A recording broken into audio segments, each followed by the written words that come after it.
मैं रीना जाखड़ और आज हम पढ़ेंगे व्याकरण का दूसरा पाठ वर्ण विचार, जिसका हम वर्ण के तीन भेद, स्वर और व्यंजन के बारे में हम पिछले वीडियो में पढ़ चुके हैं। आज हम वर्ण का तीसरा भेद पढ़ेंगे, अयोगवाह। ऐसी ध्वनियाँ जिन्हें न तो स्वर माना जाता है न ही व्यंजन, उन्हें अयोगवाह कहते हैं। अयोगवाह, अयोगवाह, जिनका अयोग मतलब ना तो स्वर के साथ इनका योग होता है न ही व्यंजन के साथ योग होता है। दूसरे अर्थों में इसका अर्थ बोले तो अयोग, जो कि अ के मूल रूप के साथ योग होकर बनते हैं। देखिए, अयोगवाह का प्रयोग हम तीन प्रकार से किस तरह से करते हैं।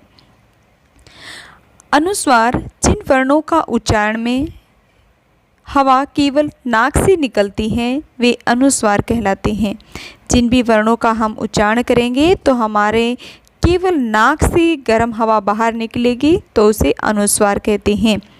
जैसे जो अनुस्वार का जो लिखने का तरीका है वो है कि ये सिरोरेखा है, सिरोरेखा के ऊपर ये टोट लगाई जाती है, जो कि ये ए का मूल रूप है। ए के मूल रूप के साथ ये ऊपर लगती है। जो ये पाई होती है हमारी, ये इसके ऊपर लगती है। देखिए, इसका प्रयोग शब्द देखते हैं, अंत, नंदन। दूसरा रूप है हमारा अनुनासिक। अनुनासिक, अनु का मतलब होता है साथ साथ, नासिक मतलब नाक के साथ साथ। जिन वर्णों का उच्चारण करते समय हवा नाक तथा मुख दोनों से निकलती है, नाक से भी निकले और उसके साथ साथ मुख से भी निकलती है, वे अनुनासिक कहलाते हैं। अनुनासिक का जो चिन्ह है वो ये चंद्र बनाकर और उसके ऊपर अनुस्वार लगाते हैं। ये ए के ऊपर ऐसे चंद्र बिंदु के रूप में आती है। शब्द बनते हैं इससे चांद, भांति। नेक्स्ट है विसर्ग। इसका उच्चारण है की भांति होता है। प्रातः, अतः, तो ये तय के बाद जो विसर्ग आते हैं उसका उच्चारण ह, प्रातः, अतः। उसके बाद है हमारा रे के रूप। रे का मुख्य रूप से तीन प्रकार से प्रयोग होता है। एक रे का मूल रूप में, एक रे का शीर्ष रे में, और ये दोनों पदेन रे के रूप में हैं। ठीक है, इनको हम आगे अलग अलग नेक्स्ट पेज पर पढ़ेंगे। देखिए, रे का जो सामान्य रूप है, सामान्य मतलब जो मूल रूप है, जैसे रमेश, रहीम, रहमान, रजत, तो यहाँ पर जो रे है वो अपने मूल रूप में आया है। नेक्स्ट है रेफ रे। रेफ रे का दूसरा नाम शीर्ष रे भी है, के रूप में प्रयोग किया जाता है। जैसे कार्य, गर्मी, मुर्गे, वर्ष, तो ये जो रे है ये शीर्ष रे भी बोलते हैं इसको, और रेफ वाला रे भी बोलते हैं। ये वाला रे आधा होता है। ठीक है, नेक्स्ट देखिए,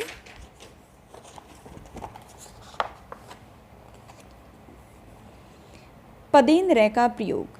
स्वर रहित व्यंजनों के बाद रे का प्रयोग होता है। जो स्वर रहित व्यंजन होते हैं, जैसे प्रश्न, ग्रह, चक्र, पाई वाले व्यंजनों के साथ और उसके उच्चारण के बाद उस वर्ण के पैर में लगाया जाता है। जो ये वर्ण होता है, ठीक है, ये पाई वाले वर्ण, ये जो पाई लगी हुई होती है इसके पैर में होता है, और इस वर्ण के बाद इसका उच्चारण होता है। जैसे प्र, र पै के बाद र, ग्र, ग्र, ग के बाद र। नेक्स्ट है, ये तो जो रे है, पदेन रे का जो रूप है, उन व्यंजनों के साथ आता है जिनकी अंत में पाई होती है या मध्य में। जैसे कि देखिए, इनके अंत में पाई है और ये क है, क की मध्य में पाई है। दूसरा जो रूप है पदेन रूप का ही, पदेन रे का ही, वो देखिए, ट्रक, ड्रम, राष्ट्रीय, ड्रामा, गोलाकार व्यंजनों के साथ इस रे का प्रयोग किया जाता है। जिनकी नीचे से ये गोलाई होती है ना, जिनको अर्धपाई वाले व्यंजन भी कहा जाता है, तो ये नीचे से गोलाई वाले जो भी वर्ण हैं उनके नीचे इस प्रकार का रे आता है, उल्टे वी जैसा, अंग्रेजी के उल्टे वी जैसा। नेक्स्ट है आगत ध्वनियाँ। आगत ध्वनियाँ मतलब आई हुई, कहाँ से आई हुई? विदेशी भाषाओं से हिंदी में आई ध्वनियों को आगत ध्वनि कहते हैं। जैसे अ, ज, फ, क, ख, ग। अब देखिए इनका जो प्रयोग है अ का जो रूप है वो हम ना तो ओ बोलेंगे, देखिए ना तो हम इसको आ बोलेंगे और ना ही हम इसको ओ बोलेंगे। इन दोनों के ही बीच का रूप है ये अ, जिसको अंग्रेजी के ओ अक्षर जैसी साउंड करेंगे। ठीक है, ना आ बोलना है ना ओ बोलना है, अ। ठीक है, ये जो वर्ण है अंग्रेजी भाषा से आया हुआ है, हमारी हिंदी भाषा से इनमें से कोई भी शब्द नहीं है, क्योंकि हमारे जो हिंदी भाषा के शब्द हैं उनके नीचे ये नुक्ता नहीं लगा हुआ।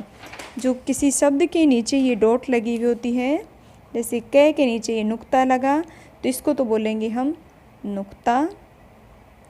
अगर यही डॉट क के ऊपर लगती तो इसको बोलते हम अनुस्वार। ठीक है, ये नुक्ता लगा है, इट मीन्स ये हमारी भाषा का शब्द नहीं है, या उर्दू और फारसी के शब्द होते हैं ये। ठीक है, और ऊपर ये लगती है तो इट मीन्स ये अनुस्वार है और ये हमारी हिंदी भाषा का ही शब्द है।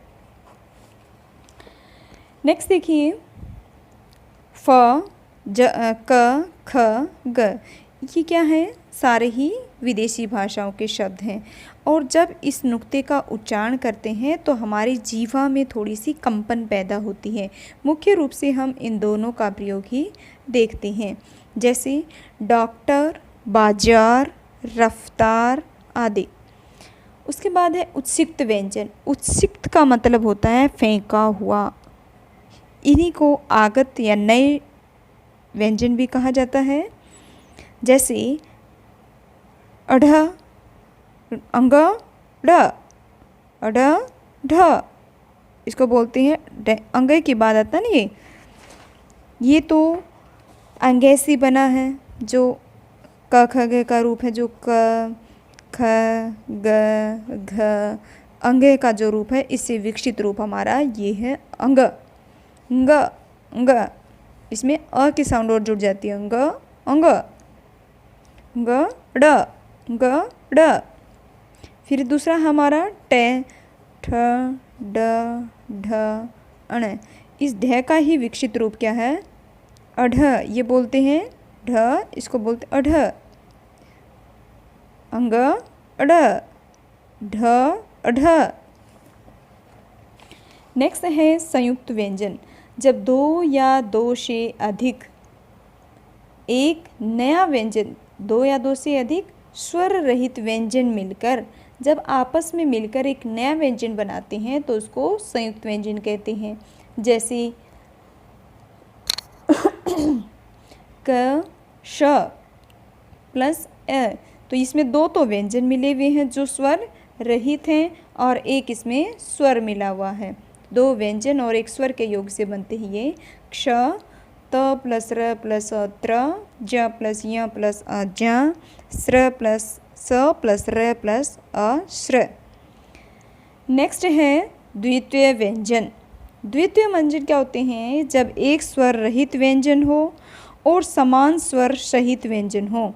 एक स्वर रहित व्यंजन हो लेकिन उसी जाति का दूसरा स्वर सहित व्यंजन होना चाहिए, तब ये द्वितीय व्यंजन बनते हैं। जैसे बच्चा, पक्का, चम्मच।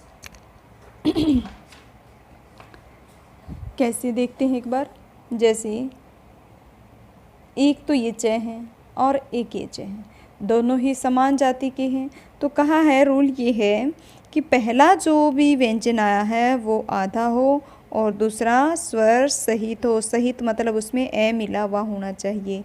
ठीक है, जैसे बच्चा, तो यहाँ पर क्या है, ये ज है ये च है, दोनों ही समान जाति के हैं तो उनको कहते हैं द्वितीय व्यंजन। ठीक है, नेक्स्ट क्या है हमारा संयुक्ताक्षर। संयुक्ताक्षर में क्या है, जब एक तो व्यंजन, पहला जो व्यंजन है वो भी स्वर रहित होना चाहिए, दूसरा जो व्यंजन है वो स्वर सहित होना चाहिए। लेकिन दोनों की कंडीशन क्या है कि दोनों ही अलग जाति के होने चाहिए। जैसे तुम्हारा, ठीक है। यहाँ पर देखो ये आधा है, ठीक है, स्वर रहित है, और दूसरा जो है वो स्वर सहित है, इसके नीचे हलंत नहीं लगा हुआ। तो दोनों ही क्या हैं, अलग अलग जाति के हैं, तो इनको बोलते हैं संयुक्ताक्षर। संयुक्त प्लस में अक्षर, संयुक्ताक्षर। एग्जाम्पल देख लेते हैं हम इसके। पश्चात श और च, देखिए स अपने स्वर रहित रूप में है, च है वो अपने स्वर सहित रूप में है। पश्चात त और य अपने अलग अलग रूप में है, अलग अलग भिन्न जाति के हैं। आधा है, ये पूरा है। त्याग, तुम्हारा, मैं और है तुम्हारा। वर्ण विच्छेद, शब्दों वर्णों विच्छेद के जैसे कि नाम से ही पता चलता है, वर्णों का विच्छेद, विच्छेद मतलब अलग करना, उनके टुकड़े करके लिखना। शब्दों में प्रयुक्त वर्णों को अलग अलग लिखना ही वर्ण विच्छेद कहलाता है। जैसे मैंने कुछ यहाँ पर वर्ण दिए हुए हैं, यहाँ पर शब्द दिए हुए हैं, और उन शब्दों को उनके उच्चारण के अनुसार हम अलग करेंगे। जैसे पनघट, प बोलते इसमें ए की साउंड आई है, ए को मैंने अलग लिखा है। न बोलते इसमें ए की साउंड आई है, न को मैंने अलग लिखा है। घ को बोलते इसमें अ की साउंड आई है, तो मैंने अलग लिखा है। ट को बोलते इसमें अ की साउंड आई है, तो मैंने अलग लिखा। जितने भी व्यंजन हमारे आएंगे उनके नीचे हमें हलंत लगाते रहना है। पाई के साथ ये तिरछी रेखा हलंत कहलाती है। नेक्स्ट है चुनमुन। अब यहाँ पर देखिए, वहाँ तो हमारा ए की साउंड आ रही थी तो हम ए लिखते गए। यहाँ पर क्या है, जिस भी स्वर की मात्रा लगी हुई होगी हम उसी स्वर को उसके मूल रूप में लिखते चलेंगे। जैसे चुनमुन, च उ न अ म उ न अ, चुनमुन। कृपालु, क के नीचे ये री की मात्रा लगी हुई है, इसलिए हमने री का मूल रूप लिखा। क री प आ ल उ। शंकर, स अं क अ र अ। क्षमा, अब देखिए क्षमा, क पहले हम पिछली वीडियो में भी पढ़ चुके हैं। जो क्ष है हमारा वो दो व्यंजनों और एक स्वर के योग से बना है, तो हम पहले उसका वही रूप लिखेंगे। क प्लस श प्लस अ म प्लस आ, क्षमा। क्यारी, अब ये क पहले से ही आधा है, इट मीन्स इसमें कोई स्वर नहीं मिला हुआ, तो इसको हम हलंत क करके लिखेंगे। य आ र ई, क्यारी। एक बात मैं और समझाना चाहूँगी आपको। जो भी हमारे पंचम अक्षर के अंतिम वर्ण हैं, जैसे अंग, य, न, न, म, ये पांचों वर्ग हैं जो उनके अंतिम अक्षर हैं, अंतिम वर्ण हैं।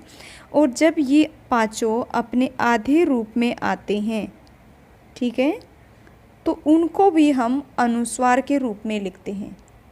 ये अपने मूल रूप में नहीं लिखे जाते, और जब हम इनका विच्छेद करेंगे तो इन्हीं की साउंड के साथ हम इनको अलग कर देंगे। ठीक है, ओके। आई होप आपको ये वीडियो समझ आ गई होगी। ठीक है, थैंक यू।